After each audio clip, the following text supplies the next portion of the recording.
جس کے ساتھ جیسا کرو گے ویسا ہی بھرو گے۔ ایسا نہیں ہے کہ آپ کسی کے لیے گڑھا کھود رہے ہیں، آپ سوچ رہے ہیں کہ وہ گڑھے میں گر جائے گا۔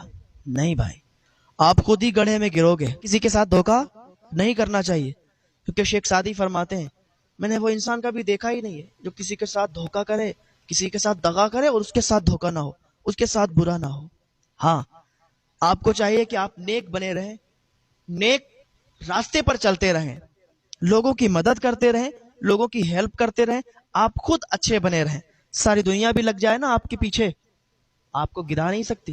ساری دنیا بھی آپ کے پیچھے لگ جائے، آپ کا برا نہیں کر سکتی۔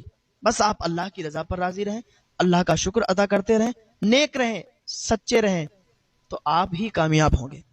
ہاں، میں آپ کو بتاؤں کہ ایک بادشاہ کا بیٹا تھا جو کہ سیر و تفریح پر نکلا ہوا تھا، جا رہا تھا تو ایک بوڑھی خاتون تھی جس کی بہت ہی خوبصورت بیٹی تھی، بہت ہی حسین و جمیل بیٹی تھی۔ ایک جھوپڑی میں، ایک کٹیا میں رہا کرتے تھے، غریبی بہت تھی تو اسی جھوپڑی میں رہا کرتے تھے۔ بادشاہ کے بیٹے کا گزر ہوا، اس نے اس کو دیکھ لیا۔ جب اس کی نظر اس پر پڑی تو بادشاہ کا جو بیٹا تھا اس کا دل اس پر آ گیا، اور ایسا اس کی محبت میں گرفتار ہوا، بلکہ محبت نے اس کو مودت ہو گئی، اتنی لگن ہو گئی، عشق ہو گیا، دیکھتے ہی دیکھتے پیار ہو گیا، دیکھتے ہی دیکھتے عشق ہو گیا۔ اور جب عشق ہو جاتا ہے، محبت تو الگ چیز ہے، عشق الگ چیز ہے۔ عشق میں اگر معشوق سامنے نہ رہے تو پھر ایسا لگتا ہے کہ اب روح نکل جائے گی، اب جان نکل جائے گی۔ وہ کسی عاشق سے کسی نے پوچھ دیا تھا کہ عشق ایک ڈھونگ ہے، تو ڈھونگ کرتا ہے۔ وہ سچا عاشق تھا، اس نے کہا تھا کہ عشق ایک ڈھونگ ہے؟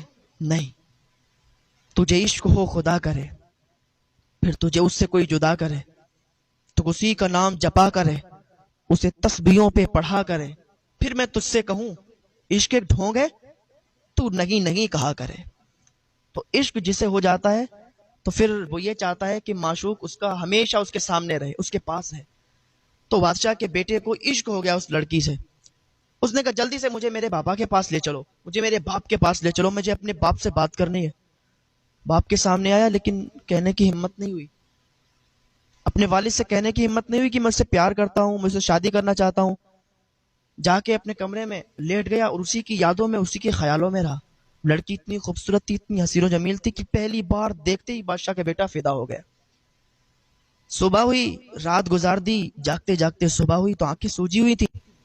ناشتے پہ جب سب لوگ جمع ہوئے، ناشتہ کرنے کے لیے بیٹھے تو اس کی آنکھیں سوجی ہوئی تھی، عجیب سا چہرہ تھا۔ اور جب انسان